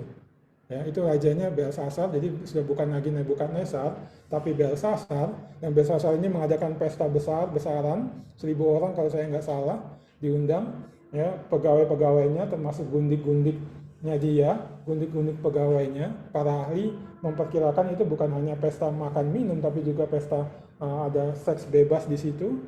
Dan kemudian ketika ditulis oleh Daniel, ketika dia mabuk, ya, dia meminta perabot-perabot milik Allah yang tadi sudah dibawa, ditaruh ke kuil dewa mabuk itu dibawa untuk dia pakai, dia pesta pora yang bergelimang dengan dosa yang menjijikan di mata Allah itu. Lalu ya pegawainya ambil, bawa, lalu dia minum dari perabot-perabot itu. Itu suatu penghinaan besar kalau dilihat dari sudut pandang kepercayaan zaman itu terhadap Yahweh. Tapi kemudian kita lihat justru Yahweh memang mengatur, mengendalikan segala sesuatu. Di situ dia beraksi menunjukkan bahwa dia berkuasa. Ditulis itu di tembok itu ya. Mene tekel ufarsim. Ini dari sekolah minggu tuh. Ya, kalau nggak, singkatnya itu masa pemerintahanmu sudah ditentukan, kamu sudah ditimbang oleh Allah, dan kamu tidak memenuhi standarnya Allah, kamu akan dihukum, kerajaanmu akan berakhir. Ketakutan dia. Ya. Nah ini menunjukkan ini teman-teman. Allah itu memang dia sengaja hadir sebenarnya ke Babel gitu. Untuk menantang kepercayaan dan pandangan orang-orang Babel. Dan kita bisa melihat hal yang sama sebenarnya ini jauh sebelum Daniel tentunya ya. Waktu orang Israel berperang melawan orang Filistin. Ingat pernah pelajari? Mereka kan takut kalah. Lalu mereka bawa apa? Tabut perjanjian. Mereka pikir itu bisa berfungsi kayak jimat itu kalau orang Indonesia banyak yang percaya gitu kan bahwa nanti bakal menang gitu. Tapi ya Allah memang nggak berkenan atas perang mereka itu, jadi mereka kalah. Lalu itu direbut oleh orang Filistin, dibawa sama orang Filistin ke kuil dewa mereka, dewa Dagon. Lalu kemudian besoknya yang terjadi apa? Dagon rubuh, kepalanya patah, jatuh di depan tabut itu. Dan apa yang terjadi? Orang Filistin ketakutan, mereka sadar gitu bahwa Yahweh bukannya kalah, nggak berkuasa, yang berkuasa menang itu Dagon, tapi Yahweh yang berkuasa. Mereka ketakutan. Habis itu mereka cepat-cepat mau kembalikan kepada orang Israel, dikembalikan, dibawa di kereta, dan ada yang namanya Uza. Ketika itu ada patah kalau nggak salah ya, rodanya, tabutnya jatuh, dia pegang itu lalu dia mati. Itu juga menunjukkan bagaimana Allah berkuasa gitu. Kepada orang Filistin dinyatakan bahwa Allah Yahweh itu lebih berkuasa dari dewa-dewimu, segenap kepercayaan dan pandanganmu. Lalu kepada orang Israel juga diajarkan gitu, aku sebenarnya berkuasa, cuma karena kamu hidupmu tidak kudus, ya kamu nggak bisa menang, aku nggak berada di pihakmu sehingga kamu dikalahkan oleh orang Filistin. Lihat nih ketika Usa pegang, mati. Ya, nah ini teman-teman. Ya, jadi Allah kita bukan hanya dia pegang kendali atas segala sesuatu, tapi dia secara aktif hadir menantang kepercayaan dan pandangan dunia. Ini yang nanti akan kita lihat di pasal demi pasal. Dan inilah panggilan kepada kita semua gitu. Bagaimana orang dunia bisa melihat bahwa Allah itu berkuasa dia lewat kita, yang menunjukkan ya lewat hidup kita, perkataan kita, perbuatan kita, dan utamanya kalau lihat dari kitab Daniel ya, ketika orang-orang Babel itu menekan kita, orang-orang dunia menekan kita, kita tetap hidup beda sesuai dengan kehendak Allah, itulah yang akan menyatakan bahwa Allah itu berkuasa. Ya, makanya penting sekali kita belajar dari bagian ini teman-teman, supaya ya kita bisa mengerjakan panggilan kita. Karena ini kan panggilan kita ya, bukan sekedar saya jadi berkat, ya, tapi kita menyatakan gitu bahwa Allah yang sejati, yang berkuasa, memerintah atas segala sesuatu dan rencananya akan tergenapi, yaitu Tuhan dan Allah kita. Kristus akan menjadi Raja atas segala sesuatu pada akhirnya. Nah ini yang kita bisa tangkap, dan nanti kita akan lihat ini makin dalam, makin besar lagi disampaikan di dalam pasal-pasal kitab Daniel. Ya, nah ini yang kita bisa bawa pulang. Ya, saya mau tutup dengan beberapa hal, boleh slide berikutnya? Ya, ini. The Stargate of Babylon in Pergamon Museum Berlin. Bening ada bikin juga itu ya di flyer kita ya. Nah ini teman-teman. Jadi ini gerbang kota Babel ya, yang dipamerkan di Pergamon Museum kota Berlin. Ini asli, tapi tentunya udah kayak dipugar gitu. Ya, dan dari sini teman-teman memang kita bisa melihat ya dan merasakan ya, kalau pakai konteks yang tadi yang kita lihat ya, Babel itu satu kerajaan yang luar biasa hebat, luar biasa berkuasa. Ini di museum aja seperti ini teman-teman. Apalagi di tempatnya pada masa itu ya, saya bayangkan itu kan padang gurun umumnya, kering, coklat, lalu ada bangunan biru terang benderang seperti ini dan emas yang besar, ya itu orangnya aja segitu teman-teman, bisa bayangkan ya di gambar itu. Dan ini cuma salah satu dari 8 gerbang, dan gerbang-gerbang yang lain itu lebih besar lagi dari ini, cuma bentuknya serupa. Lalu teman-teman bisa lihat itu ada ukiran hewan, ada naga, lalu ada yang seperti kuda, tapi kalau yang saya baca itu lebih dipercaya itu kayak kerbau gitu, banteng lah, hewan mitologi mereka sih. Lalu juga ada singa, tapi di bagian yang sudah direkonstruksi kembali ini tidak ada singanya ya. Yang semua itu merepresentasikan dewa-dewa Babel sangat berkuasa, sangat hebat, termasuk kerajaannya Nebukadnezar. Lambangnya Nebukadnezar itu singa. Ya, ini ada di bagian lain sih, nggak tampil di gambar ini. Ya. Ya, boleh slide berikutnya. Nah, ini seorang artis coba merekonstruksi dia gambar. Nah, ini seperti itu.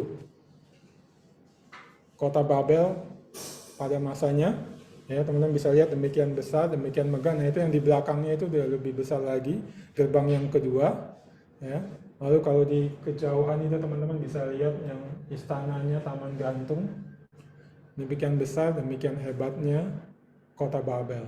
Dan berarti demikian besar dan hebatnya Raja Babel, demikian besar dan hebatnya dewa-dewa Babel. Itu yang dilihat orang pada masa itu. Dan mungkin orang Yehuda juga melihat dan merasakan demikian. Ya. Nah, tapi kemudian apa yang terjadi dengan kota yang hebat ini, dengan gerbang yang hebat? Ya, boleh slide berikutnya. Itu teman-teman. Dia tinggal puing-puing aja benar. Di pojok itu gerbangnya tinggal segitu. Yang lain runtuh-runtuhan dan udah tinggal tanah terbuka.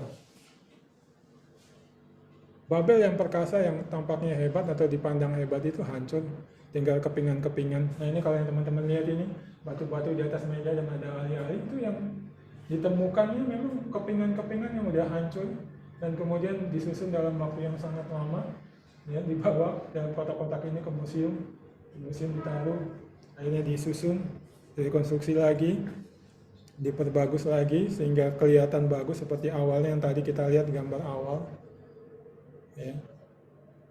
Tapi menurut saya inilah gambaran juga gitu, bagaimana pada akhirnya yang menang atau yang tampak nyata berkuasa selamanya yaitu Yahweh, bukan Nebukadnezar.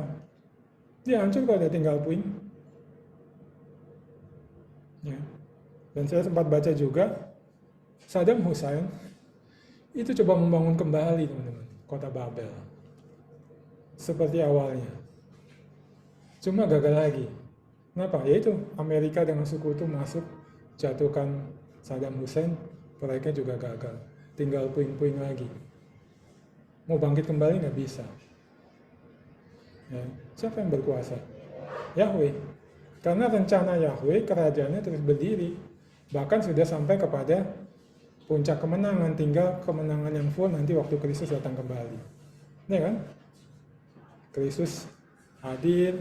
Ya, nanti kalau dari Babel ini ya orang Israel pulang dari pembuangan, lahir terus sampai lahir Kristus. Ya, Kristus menyelesaikan misinya di kayu salib, mati, bangkit, naik ke surga. Ya, dan nanti akan datang kembali. Tapi Babel tinggal yang demikian. Ya. Nah, firman Tuhan menurut saya menyatakan bahwa ya segala sesuatu yang tampaknya sekarang berkuasa itu akan mengalami seperti ini, pada akhirnya akan hancur. Ya. Pada waktu Tuhan dan cara Tuhan, ya paling tidak nanti ya pada saat Kristus akan datang kembali. Ya, oke, boleh satu lagi slide. Nah, ini. Kami lihat dan rasakan Allah terus berkuasa, memerintah serta bangun kerajaannya. Yaitu foto saya, Desi, Yoha, sama si Bang Abe ya. Kami ikut konferensi di RMCI, Reform Center itu diadakan oleh STMI sama China Partnership. Ya, itu China Partnership itu kayak lembaga yang yaitu melayani gereja-gereja di Cina sih sebenarnya. Mereka internasional juga, ada dari Amerika dan lain-lain. Ya. Nah, kenapa saya bilang kami lihat dan rasakan Allah terus berkuasa, memerintah serta bangun kerajaannya. Nah, itu terkait dengan yang tadi gambar yang awal itu, yang pendeta wangi. Ya, itu di sesi-sesi itu, di antara sesi itu ditampilkan banyak video-video pendeta wangi itu. Ya. Lalu satu hal yang luar biasa itu yang gambarnya itu di pojok teman-teman. Itu namanya pendeta Yang Sibo, ya, dari Xiamen kalau saya nggak salah ingat. Jadi dia harusnya menjadi salah satu ekspositor di konferensi itu. Ya. Cuma pas dia mau nggak lama dia mau berangkat, sebelum masa dia berangkat, teman-teman dia ditangkap juga. Ditangkap sama polisi Cina. Ya. Kemudian dia diketahui juga bahwa dia memang mau ke konferensi ini. Nah, diminta untuk dia menyogok supaya dia bisa bebas pergi ke acaranya Stephen Tong ini.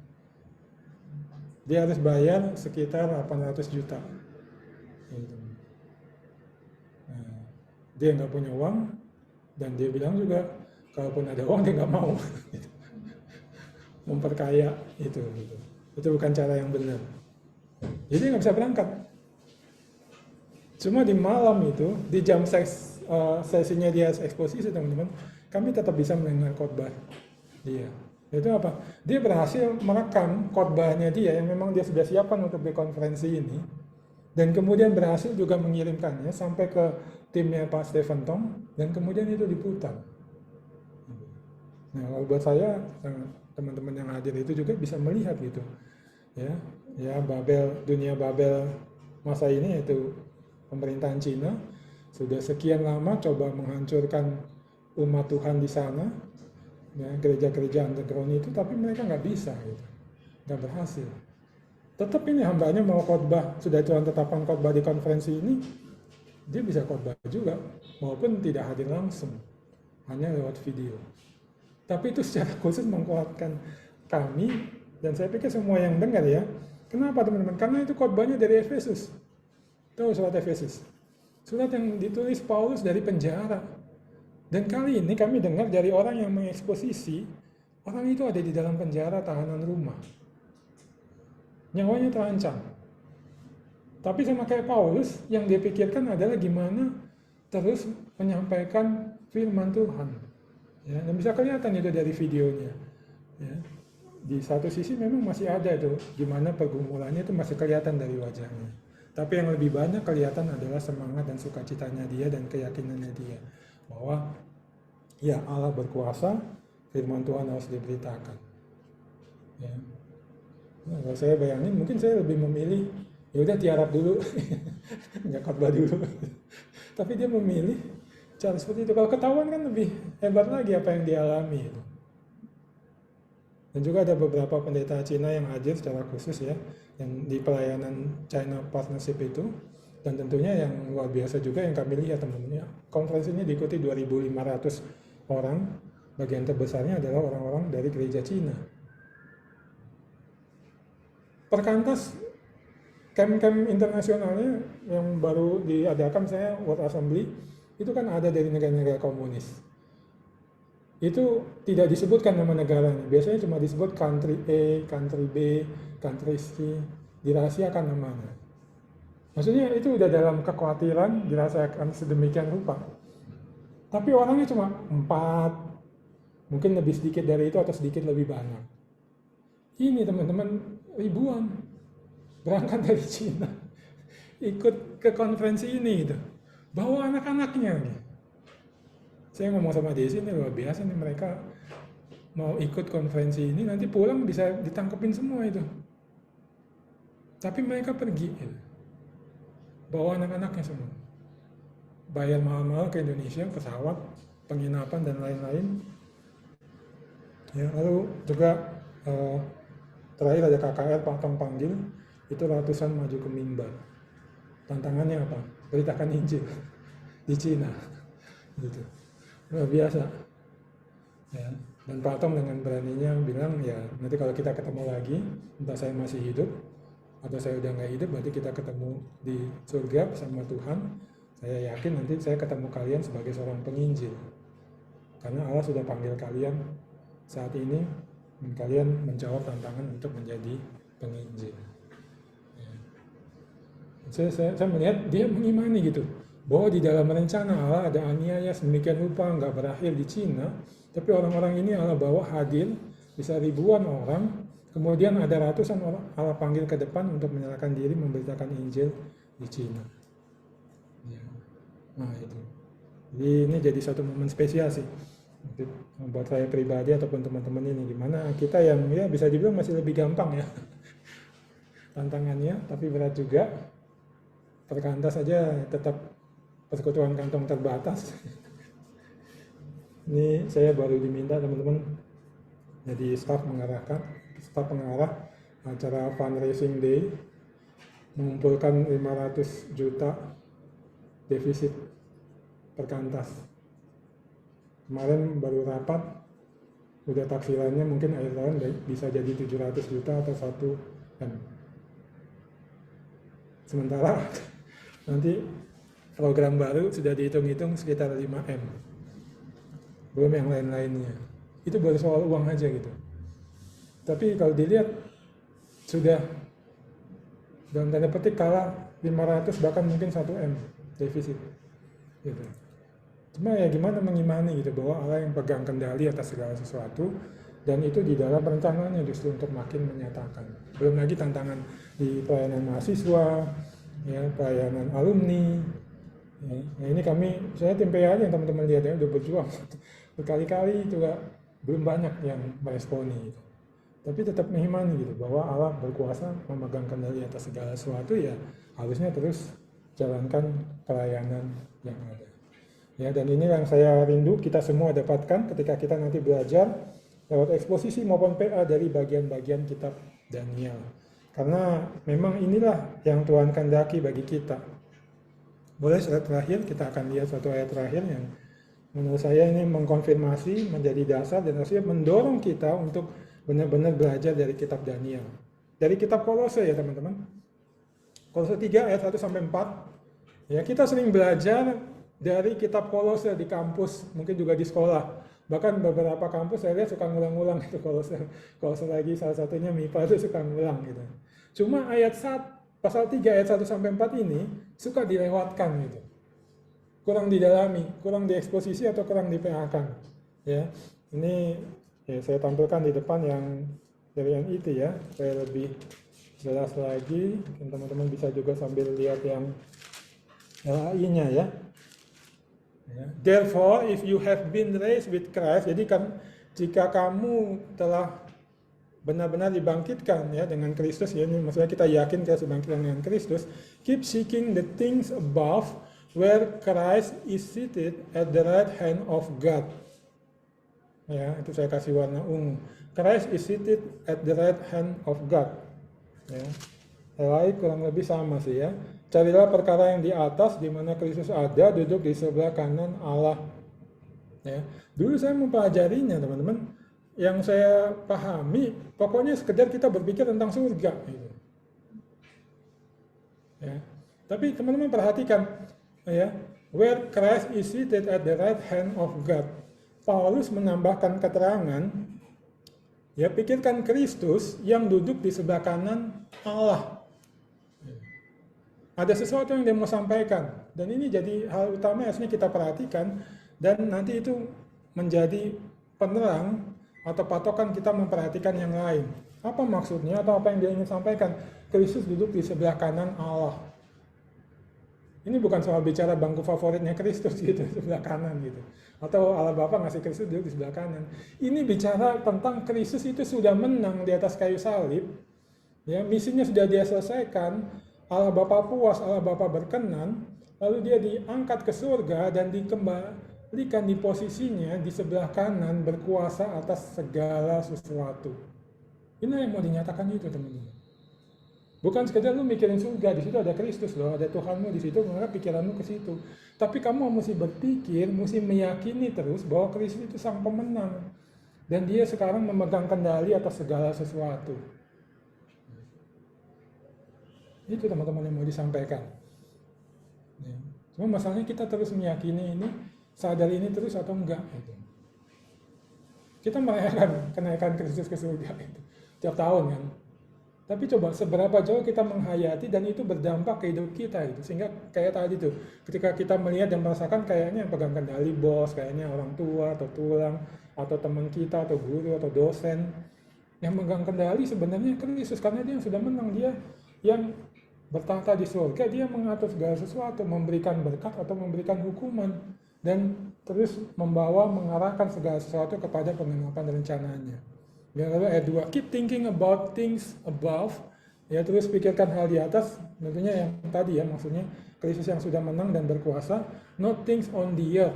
Nothing on the earth ini maksudnya apa? Ya itu yang kayak tadi tuh, yang kita lihat, kita rasa nih yang berkuasa si ini, yang jahat, yang nggak kenal Allah, yang melawan upaya kita di kantor untuk menyaksikan Allah, untuk menjadi berkat, atau melawan upaya kita di persekutuan, di gereja, dan lain-lain, di keluarga. Ya. Jangan fokus ke situ, tapi fokus kepada keyakinan, iman, dan kenyataan bahwa Kristus itu adalah sang pemenang yang berkuasa, duduk di sebelah kanan Allah Bapa. Lalu ayat 3, for you have died and your life is hidden with Christ in God. Sebab engkau telah mati dan hidupmu tersembunyi di dalam tersembunyi bersama Kristus in God. Ya, hidupmu, LAI menuliskannya demikian ya. Sebab kamu telah mati dan hidupmu tersembunyi bersama dengan Kristus di dalam Allah. Nah, apa maksudnya tersembunyi di sini? Yang pertama, itu sudah disatukan dengan Kristus, kematian dan kebangkitannya. Nah, lalu satu lagi teman-teman, ini juga kemarin salah satu pembicara di konferensinya Pak Tong itu membukakan kepada kami, tersembunyi maksudnya apa? Belum kelihatan bahwa kita ada tim pemenang, yaitu timnya Yesus. Yesus kan sudah menang. Memang dia yang menang mengalahkan segala sesuatu, tapi kita itu timnya. Begitu pembicaranya namanya Andrew Katay, dia bilang kayak tim sepak bola. Ya, saya kemarin kan Indonesia baru menang tuh, lolos ya beberapa kejuaraan. Yang menang itu kan yang pemain-pemain itu kan, sama pelatihnya, Sintayong dan lain-lain. Kita cuma nonton. Tapi kita Indonesia ikut menang bersama mereka gitu. Yang menang Indonesia, bukan 11 orang itu gitu. Nah ini juga maksudnya ke situ teman-teman. Sekarang belum kelihatan atau kita belum sampai kepada kemenangan yang penuh gitu. Belum kita alami, yang kita alami masih kayaknya kalah, masih kayaknya terhambat, masih kayaknya terus ditindas, mesti usaha lebih keras lagi, mesti bayar harga lebih besar lagi. Tapi pada akhirnya nanti kebalikannya yang akan kelihatan, yaitu apa? Kita ada di timnya Kristus. Tim pemenang itu yang ayat 4 nyatakan, when Christ who is your life appear, you too will be revealed in glory with him. LAI menuliskannya, kamu pun akan menyatakan diri bersama dengan dia dalam kemuliaan. Kalau kalimat LAI yang mungkin kita bisa tangkap kesannya adalah, ya Kristus muncul, kita juga muncul gitu waktu Kristus datang sebagai pengikut-pengikutnya. Tapi enggak, sebenarnya maksudnya kayak yang di NIT ini, you too will be revealed in glory with him. Kristus sekarang sudah ada di dalam tata kemuliaannya. Kemuliaannya sudah dinyatakan karena dia memang sudah menang. Ya, tapi kita masih ditempatkan di dunia Babel ini, masih tersembunyi kemenangan kita itu. Tapi nanti akan di-reveal oleh Allah, dinyatakan, ditampilkan kemenangan itu secara penuh pada waktu Kristus datang kembali.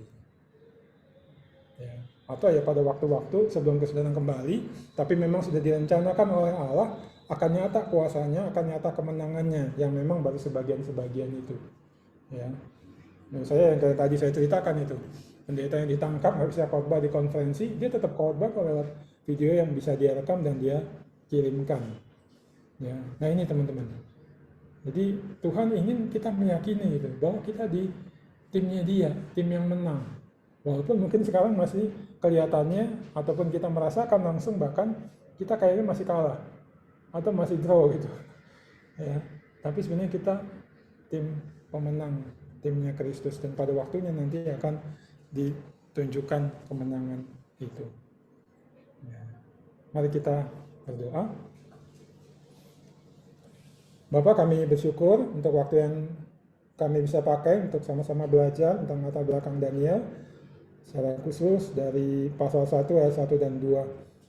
Kami bisa belajar tentang konteks waktu, struktur kitab ini, dan juga kami bisa melihat pesan utamanya secara keseluruhan ataupun apa yang ditampakkan di 2 ayat pertama pasal 1 ini.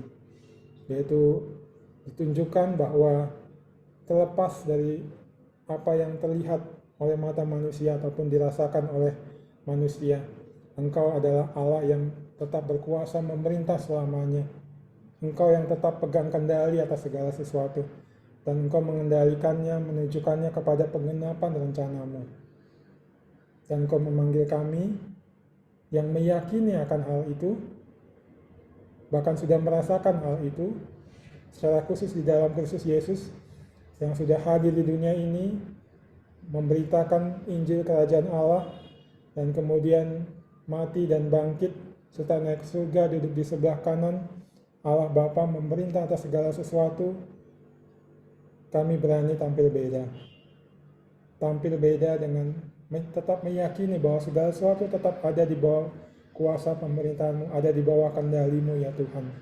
Dan kami menyatakan itu lewat cara hidup kami. Secara khusus ketika kami mengalami ditindas oleh dunia Babel, dunia yang tidak mengenal Engkau dan melawan Engkau. Ya Tuhan, tolonglah biarlah pesan ini bisa kami tangkap, kami hayati, atau makin kami hayati dan kami wujudkan di dalam hidup kami. Dan secara khusus kami memohon Tuhan menolong kami untuk nantinya bisa bersama-sama belajar lebih jauh lagi, mendengar lebih jauh lagi tentang pesan ini lewat momen-momen di mana dalam bulan-bulan ke depan, lewat eksposisi dan PR kelompok kami akan mendalami pasal demi pasal dari kitab Daniel.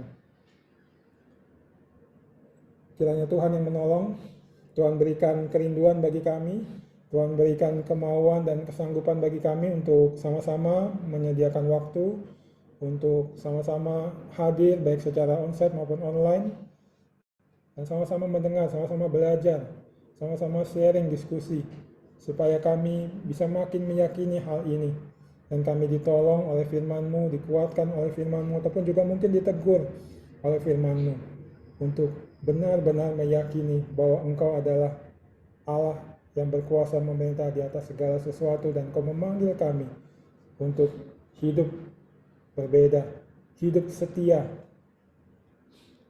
di dunia yang tidak mengenal Engkau, supaya dunia bisa melihat, dunia bisa merasakan bahwa Engkau sesungguhnya adalah Allah yang berkuasa di atas segala sesuatu, juga di atas mereka, hidup mereka, segenap upaya-upaya mereka, dan juga masa depan mereka.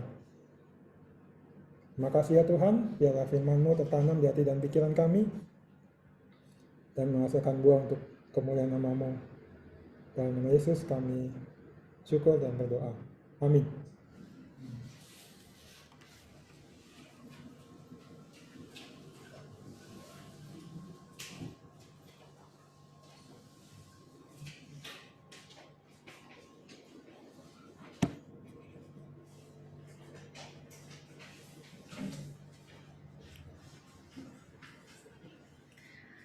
Terima kasih Bang Febian untuk pemaparan firman Tuhan. Teman-teman sambil menaikkan pujian respons kita tekan firman yang sudah dibagikan, kita juga mau mengumpulkan persembahan. Teman-teman yang mengikuti lewat Zoom dapat memberikan persembahannya melalui transfer via Bank BCA ataupun GoPay.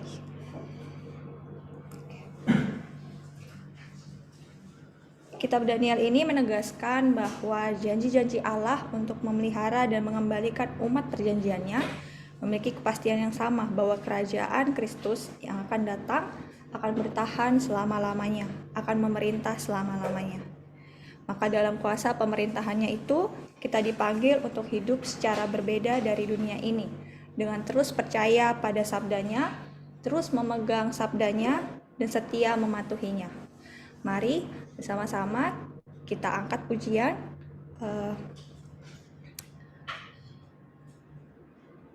Siapa yang berpegang? Dalam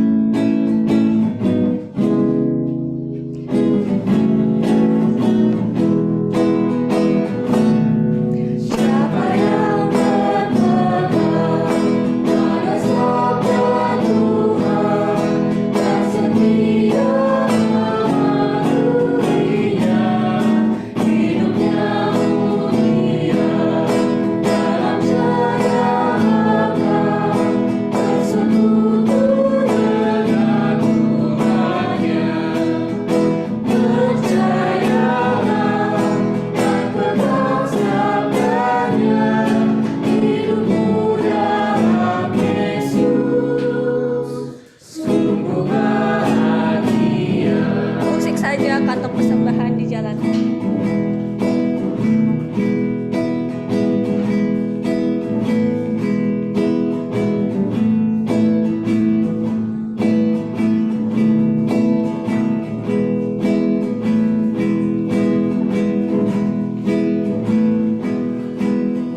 Baitnya yang kedua.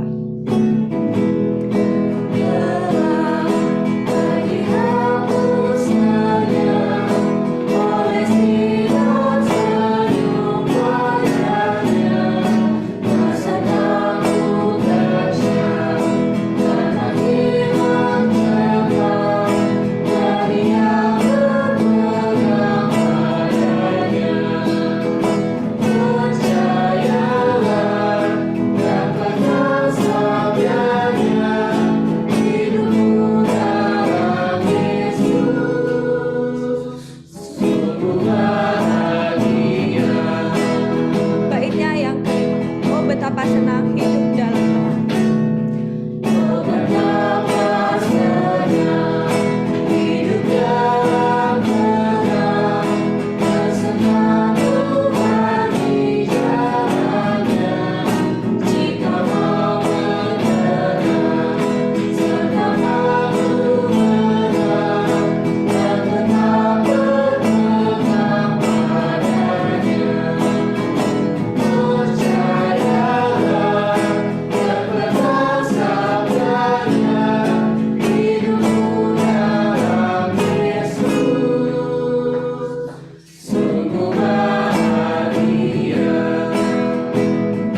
Meminta Bang Febian untuk memimpin dalam doa persembahan dan doa penutup.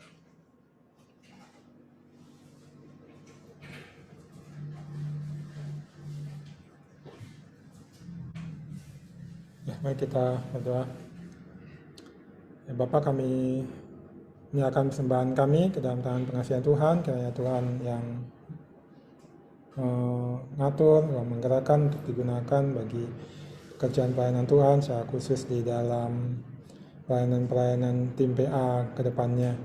Dan kami bersyukur untuk semuanya, setiap hal yang kami bisa nikmati, sama-sama menaikkan pujian, sama-sama belajar dari firman-Mu. Kiranya Tuhan terus memberkati dan memimpin kami setelah ini dan berbagai hal yang akan kami kerjakan. Secara khusus Tuhan yang menolong, memampukan kami untuk hidup terus meyakini bahwa Engkau Allah yang berkuasa memerintah, mengendalikan segala sesuatu. Engkau terus menghadirkan kerajaan-Mu seturut dengan rencana-Mu, dan kami punya bagian di dalamnya. Nah, itu kami harus berani tampil berbeda, tampil setia kepada Engkau Allah yang berkuasa di atas segala sesuatu. Berkati juga kembali kami mohon rencana kami, kerinduan kami untuk bisa sama-sama terus belajar dari kitab Daniel ini. Kami syukur, dalam nama Yesus kami berdoa. Amin.